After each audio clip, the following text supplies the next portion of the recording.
academic staff to the fullest extent.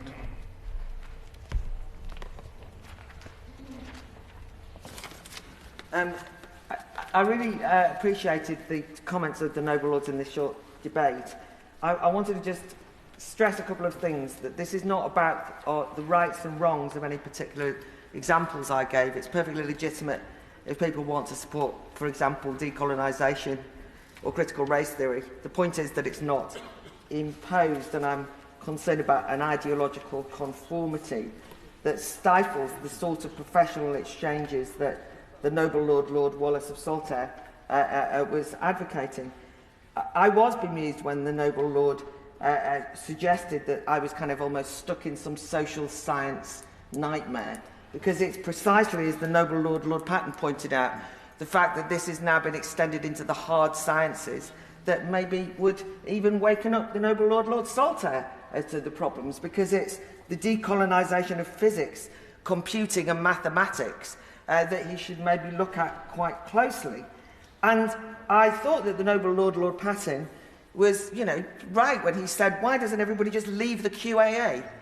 But in many instances in the discussions in this House, people talk as though we all run colleges.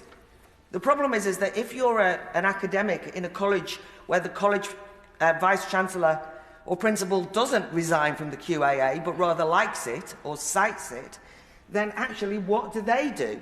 I hope everybody tears up their QAA membership because of this, but say they don't. And so I thought the Noble Lord, Lord Hunt of King's Heath really explained what's at stake here. And I was avoiding mentioning Stonewall, but of course that's what got me interested in a way in this very thing, which is that it has become compelled speech for individual academics who are told that because of the institutional values that the university has signed up to, for example, around compulsory use of pronouns and or a particular attitude to biological sex versus trans identity rights and so on, that if you don't agree, you are open to being accused of bigotry, sent on mandated courses. I wasn't joking. It was interesting. Individual members who criticised the music decolonisation were indeed put under huge pressure that they had to go along with this by people at the university. Maybe when I said the university, yeah, I don't always understand the institutions, and that's fair enough for you to correct me. When I mentioned the Architects Registration Board, and this is where I'll finish for the Noble Minister, I just think that when we're in a situation whereby a mandatory body, a statutory body that this government is involved in, says that all architecture academics must teach all levels of architecture the realities of the ecological crisis, this is a national curriculum by the back door, and it's a difficulty that has to be recognised.